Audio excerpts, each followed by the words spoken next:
और वक्फ बोर्ड पर बनी जेपीसी की रिपोर्ट को आज दोनों ही सदनों में पेश किया गया। वक्फ बोर्ड पर यह रिपोर्ट एक लंबे समय के बाद तैयार हुई है, लंबी चर्चाएं हुई हैं, भेंट मुलाकातें हुई हैं, उसके बाद इस रिपोर्ट को तैयार किया गया है। जेपीसी ने वक्फ संशोधन बिल पर जेपीसी की रिपोर्ट संसद में रखी। जैसा कि अनुमान था, विपक्ष ने राज्यसभा में जमकर हंगामा किया और इसे गैर संवैधानिक बताया है। राज्यसभा में प्रतिपक्ष के नेता और कांग्रेस अध्यक्ष मल्लिकार्जुन खड़गे ने कहा कि जेपीसी की ये फर्जी रिपोर्ट है, इसे हम नहीं मानेंगे। बड़ा सवाल यह है कि फिर विपक्ष ने जेपीसी क्यों बनवाई थी? क्यों महीनों तक पैनल पूरे देश में बिल पर राय मशवरा लेता रहा? बीजेपी अध्यक्ष और राज्यसभा में सदन के नेता जेपी नड्डा ने विपक्ष के आरोपों को खारिज करते हुए खड़गे जी पर जबरदस्त हमला बोला। जेपी नड्डा ने कहा कि विपक्ष का मकसद सदन में चर्चा करना नहीं है, बल्कि अपने वोट बैंक के लिए नंबर बढ़ाना है। विपक्ष सिर्फ तुष्टीकरण की राजनीति कर रहा है। जेपी नड्डा ने विपक्ष पर जोरदार हमला किया। उन्होंने कहा कि कुछ लोग तो इंडिया स्टेट के खिलाफ लड़ रहे हैं। तुष्टीकरण का आलम यह है, जेपी नड्डा ने कहा कि वक्फ पैनल के मेंबर और टीएमसी सांसद कल्याण बनर्जी का यह कहना है कि मुसलमान जहां नमाज पढ़ता है वो जमीन ऑटोमेटिकली वक्फ की हो जाती है। बीजेपी ने कड़ी प्रतिक्रिया देते हुए कहा था कि मुसलमान रेल ट्रैक, सड़क, एयरपोर्ट, पार्क और अन्य सार्वजनिक जगहों पर कहीं भी नमाज पढ़े तो क्या वक्फ की ये जमीन हो जाएगी? तो क्या वक्फ के बेलगाम भूमि कब्जे पर कोई कानूनी समाधान नहीं होना चाहिए? कांग्रेस सहित अन्य विपक्षी नेता वक्फ संशोधन बिल को धर्मनिरपेक्षता के खिलाफ मानते हैं, लेकिन सवाल यह है कि विभिन्न संशोधनों में मिले वक्फ को असीमित अधिकारों की समीक्षा क्या नहीं होनी चाहिए? सवाल यह है कि एक दिन सुबह उठ के वक्फ कहे कि फलां जमीन पर उसका अधिकार है, तो क्या ये वक्फ की मनमर्जी चलेगी या देश संविधान और कानून से चलेगा? सवाल यह है कि पश्चिम बंगाल और केरल विधानसभा ने वक्फ बिल के खिलाफ प्रस्ताव पास भी कर दिया है, लेकिन वहीं विजयन सरकार यानी कि केरल की सरकार ने किसानों के विरोध के कारण अब वक्फ बोर्ड की हड़पी गई जमीन की जांच करवाई जा रही है। सवाल यह है कि वक्फ बिल अगर एंटी सेक्युलर है, फिर कर्नाटक सरकार को वक्फ बोर्ड के नोटिस को क्यों रद्द करना पड़ा? केरल की विजयन सरकार को वक्फ बोर्ड के फैसले के खिलाफ जुडिशियल कमीशन बनाने का फैसला क्यों लेना पड़ा? तो विपक्ष के बीच में ही यानी कि इंडी गठबंधन में ही मतभेद है वक्फ के कानूनों को लेकर। पिछले दिनों प्रधानमंत्री नरेंद्र मोदी ने कहा था कि भारत के संविधान में वक्फ कानून का कोई जिक्र नहीं है, लेकिन कांग्रेस ने तुष्टीकरण के लिए कानून बनाए और सुप्रीम कोर्ट की भी परवाह नहीं की। उसका उदाहरण वक्फ बोर्ड है। दरअसल मोदी सरकार की ओर से वक्फ अधिनियम में 40 संशोधन की मंजूरी दी गई थी। संशोधन विधेयक पारित होने के बाद वक्फ बोर्ड को सुनियोजित तरीके से चलाने में मदद मिलेगी और उसकी अनियंत्रित शक्तियां कम होंगी। लेकिन वोट बैंक की सियासत के चलते विपक्षी दल कांग्रेस से आगे निकलकर इस बिल को मुस्लिम समुदाय के खिलाफ बता रहे हैं। उधर राज्यसभा में नेता प्रतिपक्ष मल्लिकार्जुन खड़गे ने कहा कि जेपीसी प्रोसीडिंग्स में नोट्स निकाले गए हैं जो कि असंवैधानिक है, यानी कि डिसेंट नोट को शामिल नहीं किया गया है। हम जानते हैं किस तरह से लोकसभा और राज्यसभा में बोर्ड की जेपीसी की रिपोर्ट है, जिस रिपोर्ट में अनेक सदस्यों ने अपना डिसेंट नोट दिया है।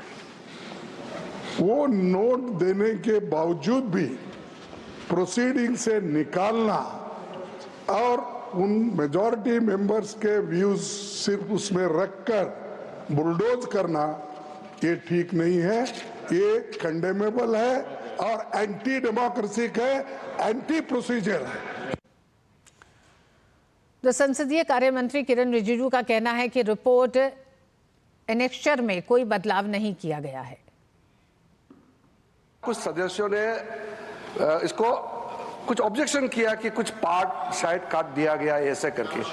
मैंने बाहर में कंफर्म किया, चेयरमैन साहब से भी मैंने अभी भी कंफर्म किया, सेक्रेटरिएट से रूल के मुताबिक जेपीसी रिपोर्ट पूरा का पूरा प्लस एनेक्शियर को भी कोई बिना संशोधन के काटाकाटी नहीं करके टेबल किया गया है।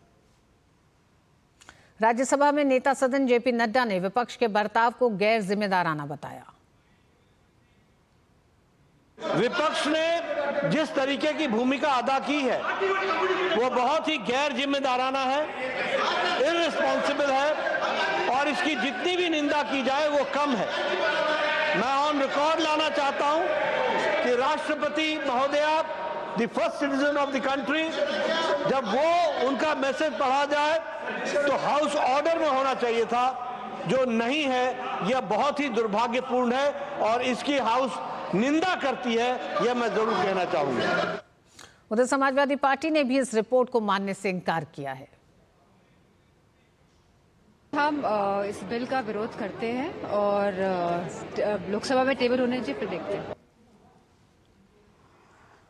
और इस पूरे मामले में सुबह से ही हंगामा रहा है लोकसभा और राज्यसभा में। हमारे साथी संवाददाता राजेश राज भी जुड़ गए हैं सीधे संसद से। राजेश, सबसे पहले आप ही के पास आएंगे, हालांकि हम अपने और पैनलिस्ट को भी सभी से परिचय करा दें। हमारे साथ भारतीय जनता पार्टी से अनुजा कपूर जुड़ रही हैं। अनुजा जी, आपका बहुत बहुत स्वागत है। संदीप त्रिपाठी कांग्रेस के प्रवक्ता हैं, संदीप जी आपका स्वागत है। विनोद मिश्र जी हमारे साथ सीनियर कंसल्टेंट हमारे साथ जुड़े हुए हैं। बस विनोद जी, आपका भी बहुत बहुत स्वागत है।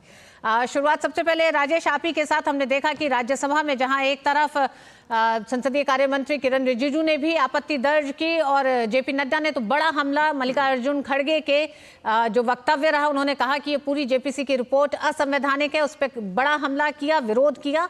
तो वहीं हमने लोकसभा में भी देखा कि किस तरह से केंद्रीय गृह मंत्री ने खुद कहा कि एनेक्स्चर में जो तमाम चीजें शामिल हैं उसे लोकसभा अध्यक्ष को रिपोर्ट सौंपते हुए पटल पे रखते हुए उन्होंने कहा कि उसमें सभी सुझाव हैं जिनका विरोध लगातार विपक्ष कर रहा है कि जो डिसेंट नोट है उसे नहीं शामिल किया गया है। ये कहां तक सही बात है? देखिए, जब सुबह राज्यसभा के पटल पर जैसे ही जेपीसी की रिपोर्ट रखी गई, टीएमसी के सांसद जो हैं वो बाहर आते हैं और टीएमसी के सांसद मीडिया से मुखातिब होते हैं और इस बात का सीधा आरोप ट्रेजरी बेंच पर लगाया जाता है कि जो जेपीसी की रिपोर्ट रखी गई है उसमें सांसदों के डिसेंट नोट को शामिल नहीं किया गया है। लेकिन जब लोकसभा में गृह मंत्री ने उसमें इंटरवीन किया और उसका जो है भारतीय जनता पार्टी के तमाम सांसदों ने स्वागत भी किया और कहा कि ऐसा कम मौका देखने को मिलता है जब किसी भी मामले में गृह मंत्री स्वयं आकर हस्तक्षेप करते हैं। और उन्होंने जब ये कहा कि जो डिसेंट नोट की बात सवाल खड़े किए जा रहे हैं उन तमाम चीज़ों को साथ कर पेश किया गया है या फिर उसे शामिल कराने की बात उन्होंने कही। उन्होंने मैंने जब राजीव प्रताप रूडी से बातचीत की तो उन्होंने साफ तौर पर कहा कि गृह मंत्री ने एक बहुत बेहतरीन पहल की है। यह लोकतांत्रिक देश की लोकतांत्रिक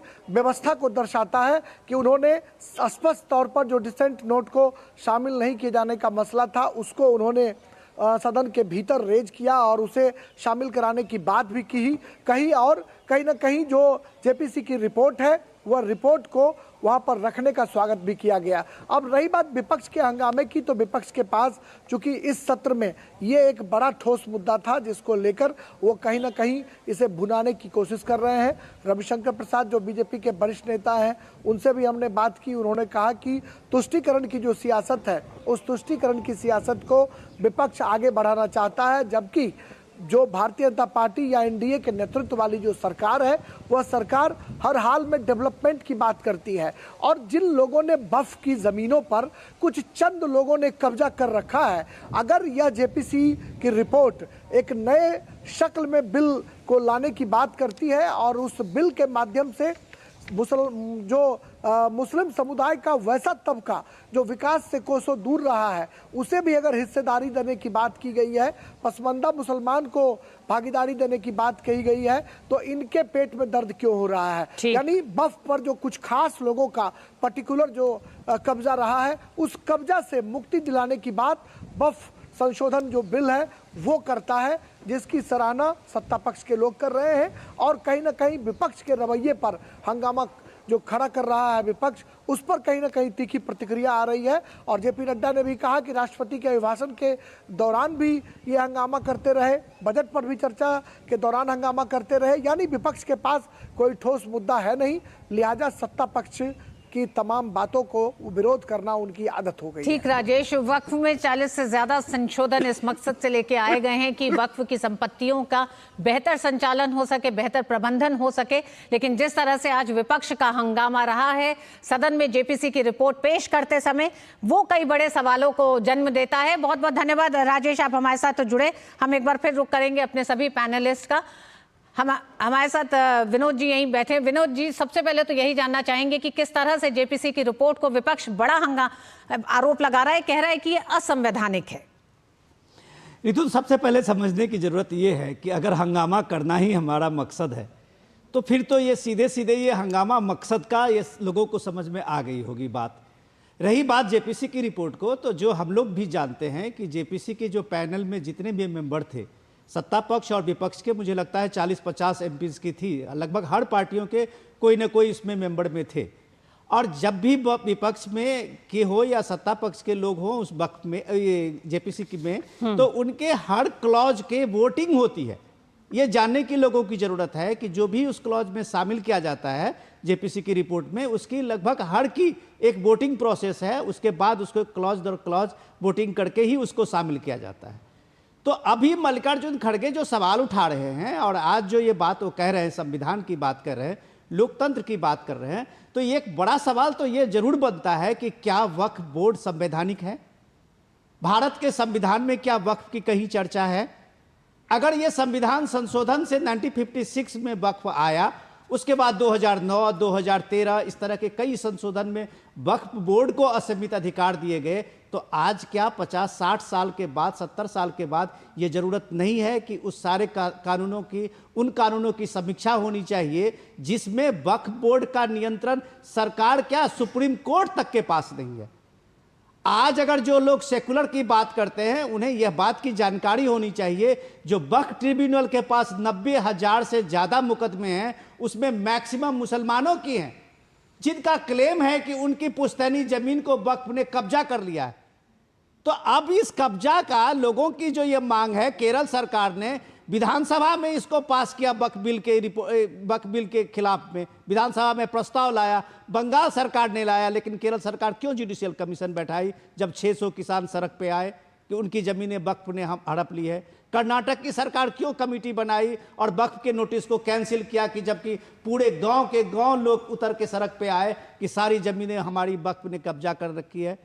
तो ये सवाल आप देश के सामने में एक तरह से कानून के नाम पे, सेकुलरिज्म के नाम पे जो भसर पैदा किया हुआ है, उसका अगर निदान के लिए अगर ये संशोधन हो रहा है, जिसमें जो आपने बात की 40 संशोधन लाया गया है, जिसमें इस वक्त में महिलाओं की भूमिका, गरीब लोगों की भूमिका की बात हो रही है, जो मुस्लिम समुदाय में अलग अलग तबके हैं उनके समुदाय को लाने की कोशिश हो गई है। विनोद जी, सबसे बड़ा मसला, अगर वक्फ बोर्ड किसी दिन सुबह उठ के ये कह दे कि फला जमीन मेरी है, तो उस पर अगर जो जिसकी जमीन है वो कहां जाए उसकी सुनवाई करने? उसके पास बचता रास्ता सिर्फ वक्फ ट्रिब्यूनल का है, यानी कि जो आपको चोर बता रहा है आप उसी के पास अपनी सुनवाई के लिए जाएंगे। तो ये कहां तक तर्क संगत है? संदीप जी, 1956 से लेकर 2013 तक 3 से 4 कई संशोधन हुए हैं वक्फ कानून में।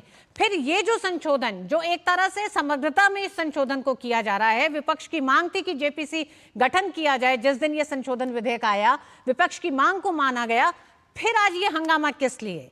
जेपीसी की रिपोर्ट जब पेश की जा रही है तो वो फर्जी भी है, असंवैधानिक भी है, फिर इसका क्या मकसद है?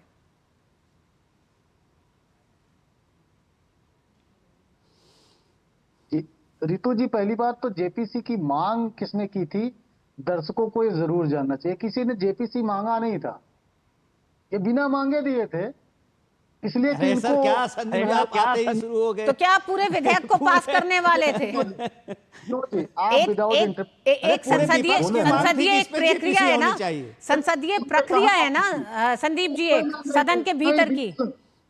बिल्कुल नहीं, कोई मांग नहीं की गई। बिल पेश हुआ है, बिल का विरोध हुआ है और बिना कहे जेपीसी मांग का तो तमाम सदस्यों को अपने नाम वापस ले लेने चाहिए थे संदीप जी। फिर ये कितना लंबा 6 महीने का इंतजार क्यों करना था? फिर क्यों नहीं उसी दिन? संदीप जी, जो सवाल आपने उठाया पहले उस पर बात करें। आपने कहा कि जेपीसी की मांग नहीं की गई थी, तो जब तमाम विपक्ष के जितने सदस्य थे उन्होंने क्यों नहीं कहा कि हम जेपीसी से इस्तीफा दे रहे हैं?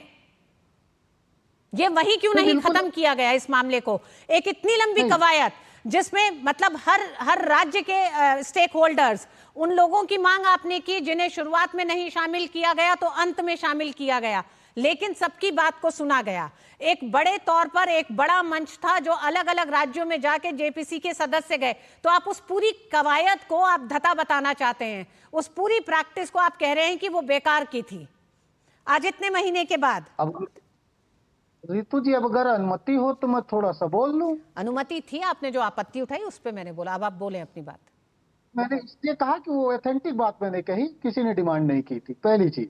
दूसरी चीज, अभी आपने कहा कि इस्तीफा, जब कोई सरकारी इस तरीके की प्रक्रिया होती है, अगर हम उस प्रक्रिया में हिस्सा नहीं लेते तो यही भारतीय जनता पार्टी के लोग कहते हैं कि विपक्ष भाग रहा है। दूसरी चीज, अभी आपने कहा कि इतनी लंबी प्रक्रिया हुई, जरा एक संशोधन बता दीजिए जो जिसने विपक्ष मांग की हो वो पारित हुआ हो। जेपीसी में जाहिर सी बात है जिसकी जितने सदस्य होते हैं उस हिसाब से वो सदस्य नियुक्त किए जाते हैं अलग अलग पार्टियों से। तो जाहिर सी बात है कि इनकी सरकार है, इनके सदस्य ज्यादा होंगे, इनकी वो पास वोट ज्यादा है, तो हमारे कौन से संशोधन पास हो गए?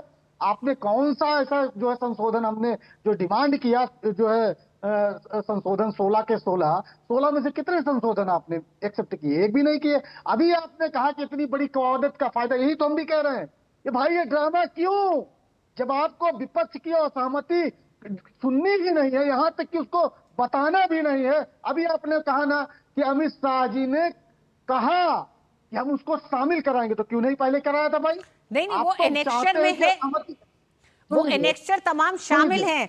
अनुजा जी लगातार आप पे आरोप है, डिसेंट नोट जो थे वो क्यों नहीं शामिल हुए? डिसेंट नोट शामिल न करने को लेकर आज राज्यसभा लोकसभा दोनों में हंगामा हुआ है, क्या कहेंगी? जय श्री राम। आज मैं अपने भाइयों को ये बात बताना चाहती हूँ, मेरे भाई, जय श्री राम आपको भी। सुनिए भाई साहब इतना उत्तेजित मत होइए, इतना उत्तेजित भाई साहब, इतना उत्तेजित मत होइए। अच्छा नहीं, आपको अच्छा नहीं लग रहा? आप भी महिला है, भाई साहब आप उत्तेजित मत होइए, आप उत्तेजित मत होइए। क्या हो गया? मुझे सामने देखकर आप डर गए, आप मुझे देख के डर गए। त्रिपाठी जी उन्हें बात पूरी करने दीजिए, ये तरीका नहीं है। एक चर्चा हो रही है, एक गंभीर विषय पे चर्चा हो रही है। या तो आप चाहते नहीं है कि विपक्ष की किसी भी भूमिका पर कोई भी सकारात्मक बातचीत हो, कोई मानसिकता की बात नहीं है। जय सिया राम और जय श्री राम सब कुछ उतना ही मान्य है। माफ करिएगा, अब उन्हें अपनी बात करने दीजिए। त्रिपाठी जी, आपको सियाराम बोलना अच्छा लग रहा है, बोलिए। आपको किसी ने रोका है? किसी को जय श्री राम बोलना अच्छा लग रहा है, वो जय श्री राम बोल रहा है। इनको दिक्कत इसी बात की है कि महाकुंभ में आपके राहुल गांधी भी जाकर डुबकी लगाकर नहीं आए, नहीं तो वो भी फिर बात में जय सिया राम और जय सिया राम की बात करते हैं। भाई साहब मैं बात कर रही हूँ, मैं बात कर रही हूँ वक्फ बोर्ड की, और आपको डर है इस बात का कि मैं सच्चाई बोलूंगी, इसीलिए आपको दिक्कत है। आपको दिक्कत ही यही है, आपको दिक्कत यही है। रितु जी आप कुछ कहेंगी? नहीं, रितु जी आप बीच में आएंगी या मेरे को बोलने के लिए आपने बुलाया या नहीं बुलाया है, या आप इन्हीं की बात सुनेंगी? संदीप जी आप थोड़ा शांत रहेंगे तो वो अपना पक्ष रखें, उसके बाद आप कहिएगा, समय पर्याप्त है। जी अनुजा जी, बीच में मत बोलिए संदीप जी। नहीं, दिक्कत इनको यही है कि इनको पता है कि मैं बोलने वाली हूं, तो भाजपा जब बोलता है तो अहंकार इनको लगता है, और ये भूल जाते हैं कि भाजपा सबका साथ और सबके विकास के लिए बात कर रहा था। मुसलमानों के लिए ही अल्पसंख्यक का मंत्रालय, जहां पर आप देखिए वहां पे Waqf state management system of India की वेबसाइट पर 8 लाख से दर्ज अचल संपत्तियों को पर आपके 56,000 गैर कानूनी कब्जा का यहाँ पर ऑलरेडी डाला गया कि यहाँ पर इस तरीके का कांड हो रहा है। क्या जो अल्पसंख्यक लोग हैं उन्हीं के हक के लिए भाजपा भी लड़ रही है, ताकि आप लोग जहां पर बात कर रहे हैं कि यहाँ पर जो जब सुबह उठते हैं और कहते हैं कि हम लोगों ने यहाँ पर कब्जा कर लिया, हम यहाँ पर ये ले लेंगे, बात कब्जाओं की नहीं है। आज हिंदू सक्सेशन एक्ट भी है हिंदुओं के पास। अगर कल सुबह उठकर मैं ये कह दूं कि आपकी जो सरकार जहां पर आप बैठे हैं, जो आप जहां बैठे, मैं उसके हिसाब से मैं ले सकती हूँ, क्या हिंदू सक्सेशन एक्ट के अंदर कहीं भी इस तरीके का प्रावधान है? नहीं। तो इसीलिए मैं ये कह रही हूं कि अगर कोई चीज सामने बेपाक तरीके से और क्लियर ट्रांसपेरेंसी की तरफ से आती है, कम से कम उस चीज को ऑनर करना चाहिए। क्या होता है कि जब विपक्ष बैठती है तो उसको हर चीज की दिक्कत है, उसे सीएए की दिक्कत है, उसे एनआरसी की दिक्कत है, उसे आर्टिकल 370 की दिक्कत हुई, पार्लियामेंट की नई बिल्डिंग की दिक्कत हुई, सेंट्रल विस्ता की दिक्कत हुई, आप जब यूसीसी लाए तो उसकी दिक्कत हुई, ट्रिपल तलाक की दिक्कत हुई। जहां पर भी हम डेवलपमेंट की बात करते हैं, क्यों विपक्ष कंस्ट्रक्टिव ऑपोजिशन नहीं दे पाता और डिस्ट्रक्टिव ऑपोजिशन की तरफ जाता है? ये बार बार भूल जाते हैं कि सबका साथ सबके विकास में हिंदू और मुसलमान की बात करते करते ये भूल जाते हैं कि हम भारतीय हैं और भारतीय संशोधन की तरफ, हम कॉन्स्टिट्यूशन की तरफ चलते हैं। जहां पर जब आपके वक्फ बोर्ड से रिलेटेड में ऑलरेडी पहले भी कई संशोधन हुए थे, तो अब क्या हो गया? क्या आपकी सरकार के दौरान, जब कांग्रेस की सरकार थी, क्या उस दौरान पर संशोधन नहीं हुए? तो क्या संशोधन की जो आज प्रक्रिया चल रही है, उससे अगर मेरे अल्पसंख्यक भाइयों को, अगर माइनॉरिटियों को वहां पर फायदा होता है, आप 30 से ऊपर आप क्या नाम है सालों तक अगर आप वहां पर लीज नहीं दे सकते हैं, उससे रिलेटेड अगर मार्केट वैल्यू पे आपको पैसा नहीं मिल रहा है और इस क्या नाम है लॉ के चलते आपको वो हक भी मिलेगा, और जो 4 लाख से ऊपर जो आपके वेबसाइट के अंदर पता चलता है कि संपत्तियों की जानकारी नहीं दी गई, वो संपत्तियां किसके अंदर है, ये तो इनको बताना पड़ेगा कि कहां पर है। और इसी तरीके से दिल्ली जमाते उलेमा जो हिंद है, उन्होंने कहा है कि कई ऐसी संपत्तियां हैं जो पता नहीं जो आप कहां जा चुकी है, वो वंचित मुसलमानों को भी नहीं मिल रही है। अगर आप बात करते हैं महाराष्ट्र के वक्फ बोर्ड के प्रेसिडेंट काजी समीर ने मुसलमानों की ही जमीनों को, जो 275 एकड़ जमीन है, उस पर कब्जा कर रखा है। तो दर्द हम भाजपा को आप ही का ही है। भाजपा को इसके अंदर गेन और लॉस का कोई मतलब नहीं है। बात यह है कि जो जमीन जिसकी है उस पे मिले, पर नाजायज तरीके से उसके ऊपर अतिक्रमण, एनक्रोचमेंट नहीं होना चाहिए। आप लॉ के अंदर हैं, भाजपा लॉ से बाहर नहीं है, मेरे भाई कांग्रेस के लॉ से बाहर नहीं है, ये देश लॉ से बाहर नहीं है। आप जो है कॉन्स्टिट्यूशन के हिसाब से चलेंगे, और कॉन्स्टिट्यूशन में अगर इसका प्रावधान नहीं है, वैसे तो अब लाल किताब दिखाते हैं, और लाल किताब में कॉन्स्टिट्यूशन में वक्फ बोर्ड के बारे में अगर चीजें नहीं है। अनुजा जी, संदीप जी से जवाब ले ले। संदीप जी, अगर 4 लाख से ज्यादा संपत्तियों पे अवैध कब्जा है जो वक्फ के कब्जे के तौर पर कही जा रही है और इसकी पड़ताल हुई है, तो क्यों नहीं आप लोग चाहते हैं कि जिनकी मजबूरी में, जिनकी जबरदस्ती जमीनें ले ली गई हैं, उनको जमीन वापस मिले? इसमें नुकसान क्या है? ये कहां से कम्युनल हो रहा है? नहीं गीतू जी, जो जमीनें अभी आपने कहा 4 लाख, वो वक्फ की जमीनें हैं, उस पर कुछ लोगों ने या अपराधी प्रवृत्ति के लोगों ने कब्जा कर रखा है। आप अल्पसंख्यक जो है आयोग की वेबसाइट पे जाएंगे तो बिल का उद्देश्य ही ये बताते हैं कि बिल का उद्देश्य है वक्फ की जमीन को सुरक्षित करना, और उसी के लिए 2013 में कानून में जो संशोधन हुआ था वो इसीलिए हुआ था। और आज जो वक्फ की जमीनें कहा जाता है कि इतनी थी, अब इतनी सामने आ रही, तो 13 के कानून में ये भी था कि जो वक्फ की जमीनें हैं वो जो है कंप्यूटराइज्ड होंगी, वो ऑनलाइन होंगी, तो अब वो जमीनें दिख रही हैं। जमीनें पहले भी थी। संदीप जी एक सवाल, संदीप जी एक सवाल, जब हम वक्फ की संपत्तियों की बात कह रहे हैं और वक्फ एक दिन उठ के कहता है कि फला जमीन उसकी है, तमिलनाडु का हजारों साल पुराने मंदिर पर जिस तरह से वक्फ ने अपना कब्जा बताया कि ये जमीन उनकी है, ऐसे कई मैं उदाहरण अभी आपको दे दूंगी जिसपे वक्फ ने अपनी दावेदारी की है। वक्फ ने अपनी दावेदारी की है। मैं आपसे ये जानना चाहती हूँ, तकरीबन 1400-1500 साल पहले इस्लाम आया, वक्फ उससे पहले तो नहीं आया होगा? इस्लाम के आने के बाद ही वक्फ आया होगा संदीप जी, उससे पहले तो नहीं आ गया था। तो जो उससे भी पहले हजारों साल की जमीनें हैं जो भारत की हैं, उस पर अगर वक्फ अपना कब्जा करता है तो इसे आप क्या मानेंगे? इसे आप अनैतिक, गैर कानूनी, असंवैधानिक आप कुछ मानते हैं या नहीं मानते हैं? बिल्कुल। देखिए रितु जी, जिस तरीके के अभी आपने कहे बहुत सारे मसले ऐसे हैं, ये आप कह दीजिए कि कोर्ट नहीं जा सकते, तो बहुत सारे वक्त के मुकदमे हाई कोर्ट में चल रहे हैं, सुप्रीम कोर्ट में चल रहे हैं। इवन अगर जो है हमारे बाबरी विध्वंस, जो बाबरी का मामला चला, वो कोर्ट में ही चला। आप मुझे इसका तर्क देना, अगर वक्फ कहती है हजारों साल पुराने तमिलनाडु के मंदिर पे उसका कब्जा है, तो ये गलत है ना? संदीप जी भटक गए। संदीप जी, मैं आपको पॉइंट दे रहा हूँ। अरे मैं सर आपको पॉइंट दे रहा हूँ, आपको मैं बहुत ही इजी सवाल दे रहा हूँ, मैं सीधे सवाल आपको दे रहा हूँ, डेटा के साथ दे रहा हूँ। 2006 में वक्फ के पास में 1.5 लाख एकड़ जमीन थी, याद करिएगा, 1.5 लाख एकड़ जमीन, और आज की तारीख में वक्फ की जमीन जो है 9.7 लाख करोड़ जमीन है, जो रेलवे के बाद, सुन लीजिए आप, रेलवे और डिफेंस के बाद सबसे बड़ा जो है अब आज की तारीख में रियल एस्टेट का वक्फ बना है मालिक। सुन लीजिए, 1.5 लाख जमीन थी 2006 में। मैं आप ही के पास आता हूँ, 2006 में, मैं एक मिनट सुन तो लीजिए। अभी प्रयागराज कुंभ के आयोजन के समय में आप ही के यहाँ के एक मौलाना ने कहा कि प्रयागराज कुंभ का जहां आयोजन हो रहा है वो तो वक्फ की संपत्ति है। तो योगी आदित्यनाथ ने बताया था ये वक्फ नहीं है, ये गुंडों का, और उन्होंने कहा था कि ये भूमाफियों का, भूमाफिया कहा था इस वक्फ को। तो अब समझने की कोशिश कीजिए। संदीप जी, सवाल यही है जो है कि इसकी लगाम लगाने के लिए, तो एक मिनट, इसको लगाम लगाने के लिए ये वक्फ के 40 संशोधन आए हैं। इस संशोधन में ये सबसे पहले प्रायोरिटी है कि उनको हक मिले जमीन, इसके लिए वो मुकदमा तो कर सके, कोर्ट का तो दरवाजा खटखटा सके, जिसको आपने 2013 के अमेंडमेंट में बंद कर दिया कोर्ट का रास्ता।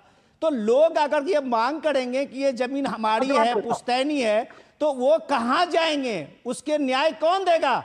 जो आपको अनुजा जी कह रही थी कि संविधान के लाल किताब लहराने से नहीं होता, संविधान के सत्य में, व्यवस्था में लोगों को अधिकार देना होगा। आपको जवाब सुन लीजिए। आपने कहा कि 2013 में आपने संशोधन किया, बहुत सारे ऐसे चीजें हैं, दहेज एक्ट के लिए अलग कोड बना हुआ है, बच्चियों के साथ बलात्कार के लिए अलग कोड बना हुआ है, कोर्ट है, एक अलग कोर्ट बनाई गई है ताकि शीघ्र उस पर जो है सुनवाई हो सके और उस पर डिसीजन आ सके। संदीप जी, मध्य प्रदेश के एक गांव के 20 लोग अगर जाते हैं, ये कहते हैं उनके मकान पे वक्फ ने कब्जा किया है, आप आज ये कह रहे हैं कि वही ट्राइब्यूनल तय करेगा, वक्फ ट्राइब्यूनल ही तय करेगा, जो कब्जे की बात कर रहा है वही तय करेगा कि वो जमीन दी जाएगी कि नहीं? मैं जवाब दे रहा हूँ। अच्छा ये बताइए, उस ट्रिब्यूनल में अभी जो संशोधन हुए हैं, उस ट्रिब्यूनल को हटाने के लिए, उसमें जो है उससे बचाव के लिए कौन सा कानून लाया गया है, जरा बता दीजिए। 40 बता रहे हो, 40 नियम में कौन सा नियम है? एक सवाल मैं भी पूछ लूं इनसे, मैं भी सवाल पूछूं। अनुजा जी वो अपनी बात पूरी कर ले, अनुजा जी वो अपनी बात पूरी कर ले। पहले कितने सदस्य थे पीछे? तो मेरे कहने का आशय ये है कि आप भौकाल तो बना रहे हो कि हम लड़ने जा रहे हैं इस चीज के खिलाफ, और उद्देश्य बताते हो कि हम जो है वक्फ की जमीन को सुरक्षित करने के लिए कानून लेके आ रहे हैं। अगर आप कह रहे हो इस तरीके के मामलों से निपटने के लिए हम कानून ला रहे हैं, तो आज जरा बता दीजिए कि उसमें से कौन सा ऐसा बिल है जो ये कहता है कि हम ट्रिब्यूनल कोर्ट खत्म कर देंगे, हम ये अधिकार खत्म कर देंगे वक्फ का? कहीं पर कोई नहीं है। आप क्या कहते हो उस बिल में? आप कहते हो कि जो 5 सदस्यीय टीम होगी उसमें से 2 जो है विदाउट अल्पसंख्यक भी हो सकता है, जो हिंदू भी हो सकता है। तो इसमें आपत्ति क्या है? चीजें बोलते हैं, इसमें आपत्ति क्या है? दायरे को बढ़ाने में आपत्ति क्या है? रितु जी मुझे जवाब देने दीजिए एक बार, मुझे भी जवाब देने दीजिए ना। कितना बोलेंगे ये? हाँ अनुजा जी, आ रही हूँ अनुजा जी। कितना बोलेंगे ये? नहीं रितु जी, आप थोड़ा सा देखिए कितना बोलेंगे ये। आपत्ति सिर्फ ये है रितु जी कि जिस तरीके से आप ये बात करते हो, उसके लिए आप कानून क्या बना रहे हो, ये जनता के बीच में जाना चाहिए। ठीक है संदीप जी, सुनिए आपकी बात। अनुजा अपनी बात रख ले जी, अनुजा अपनी बात रखें। मैं सिर्फ संदीप जी अब मुझे बोलने दीजिए, सारा आप ही के ऊपर प्रोग्राम नहीं है। प्रॉब्लम कहां पर आ रही है? जहां पर कांग्रेस की ये सबसे बड़ी प्रॉब्लम है कि 2 लाख करोड़ से ज्यादा की जो वक्फ की संपत्ति है, वो सिर्फ और सिर्फ वक्फ के पदाधिकारी ने नहीं सिर्फ ली, कांग्रेस के नेताओं ने भी कुछ अधिकारी मिलकर 2 लाख करोड़ की 2001 से 2012 की कर्नाटक अल्पसंख्यक आयोग ने ये रिपोर्ट दी है। कर्नाटक अल्पसंख्यक आयोग आपने ये रिपोर्ट दी है, तो ये दर्द इनको इसी बात का है, दर्द इनको इसी बात का है कि कांग्रेस ने भी वक्फ बोर्ड के साथ मिलकर एनक्रोचमेंट करी है, और ये एनक्रोचमेंट है इनकी, जो इनको डर है कि इनके हाथ से भी कहीं ना कहीं जमीन निकल जाएगी। और अब सुनिए मेरे भाई साहब, मुसलमानों की जिनकी आपको इतनी चिंता है, वही मुसलमान दिखाना चाहती है कि अल्पसंख्यक लोग आपके ऊपर थू कर रहे हैं। आज काम करते हैं। आप मुझे बताइए, आप तक कितने लोगों को अभी वोट मिला है? संदीप जी बैंक बताइए आप कहाँ खड़े हैं, क्योंकि दर्द इनको यही तो है, दर्द इनको यही तो है। कांग्रेस के नेता के हाथ में जमीन है। विनोद जी क्यों नहीं ये विपक्ष के लिए एक बड़ा गंभीर मसला हो रहा है कि अगर कोई ऐसी संस्था देश में है जो देश की जमीन पर अपना कब्जा, अपना अवैध कब्जे को एकदम एक तरह से लीगल करने में लगातार काम कर रही है, तो वो क्यों नहीं इस तरह से देख रहे हैं कि ये एक एंटी नेशनल काम है? त्रिपाठी जी, अनुजा जी प्लीज 1 मिनट में, बस 1 मिनट के लिए आप दोनों के बीच में, आप दोनों ज्ञानी हैं, अपनी अपनी बात रख रहे हैं। मैं सिर्फ एक चीज पूछना चाह रहा हूं कि अब ये देखिए कि वक्फ का मतलब क्या होता है, थोड़ा हमारा दर्शक भी समझें इसको। वक्फ में का मतलब है सीधे सीधे कि अल्लाह को दिया हुआ दान। त्रिपाठी जी आप बहुत ज्ञानी आदमी हैं, आप इस बात को समझिएगा। तो अल्लाह को जो दिया हुआ दान है, वो लोगों ने जो दान किया होगा उसके तो कुछ कागज होंगे ना, कि फला प्रॉपर्टी जो है अल्लाह के नाम से दान दिया गया है। अब ये चिंता ओवैसी साहब को क्यों है कि यूपी में अगर ये वक्फ के नए कानून आ जाएंगे तो यूपी में उनके जो अभी 2.5 लाख एकड़ से ज़्यादा ज़मीनें हैं वो छीन जाएगी, क्योंकि अल्लाह का दान दिया हुआ उसमें एक भी कागज़ नहीं है। आपको जब कागज प्रोड्यूस करने होंगे कि किसने दान किया है, तो आप अभी देख लीजिए कि अभी आपका संभल में क्या हो रहा है। जितनी बड़ी आबादी नहीं है संभल की, उससे ज्यादा वक्फ को दान दे दी गई है। किसने दान किया उसका नाम पता नहीं है, उसका परिचय नहीं है, उसका खानदान दर खानदान का कोई लोग जानता नहीं है। उसने वक्फ के रिकॉर्ड में चढ़ा दिया कि 13,000 एकड़ जमीनें वक्फ को दान में दे दी गई। कौन दान करता है किसी को पता नहीं है। ये फ्रॉड है भाई साहब, इसको समझने की जरूरत है। क्या गोल गोल घुमा रहे हैं? अभी आप बिहार का इलेक्शन है, सामने में आपको दिख रहा है, तो मल्लिकार्जुन खड़गे पार्लियामेंट में चिल्ला रहे हैं, आपके नेता लोकसभा राज्यसभा में चिल्ला रहे हैं, आपके नेता लोकसभा में चिल्ला रहे हैं। क्यों? सिर्फ जो आप जेपी नड्डा कह रहे हैं कि ये तुष्टीकरण की सियासत है। जेपी नड्डा ने विनोद जी उससे आगे बढ़ते हुए बहुत साफ बता रहे हैं विनोद जी, उन्होंने कहा कि ये देश को बांटने की ताकतों के साथ खड़ा होने जैसा है विपक्ष का ये रवैया। संदीप जी, ये सोचने की जरूरत है, अनुजा जी आपको भी, राजनीतिक पार्टियों को ये सोचने की जरूरत है कि देश में कोई ऐसी संस्था जो देश की जमीनों पर अपने अधिकार को सही बताती है और उसकी सुनवाई कहीं और नहीं हो सकती है। ये किसी धर्म, किसी समाज के खिलाफ नहीं, ये देश के खिलाफ की एक कार्रवाई हो रही है इसी देश में, और उसे कानूनी जामा पहना के किया जा रहा है। तो उस पर निगाह रखने की जरूरत है, उसके सही गलत की पड़ताल की जरूरत है, वक्फ की तमाम संपत्तियों के सही प्रबंधन की जरूरत है। और यही वजह है कि मल्लिकार्जुन खड़गे जब इस रिपोर्ट को फर्जी बताते हैं, असंवैधानिक बताते हैं, तो जेपी नड्डा ने कहा कि यह देश विरोधी काम कर रहा है विपक्ष देश को बांटने की ताकतों के साथ खड़ा दिखाई देता है। राजेश हमारे साथ जुड़े हैं। राजेश, जेपी नड्डा ने आज राज्यसभा में बड़ा आरोप लगाया है, बात संवैधानिक असंवैधानिक तक सीमित नहीं रह गई है, अब बात उससे आगे की है। अब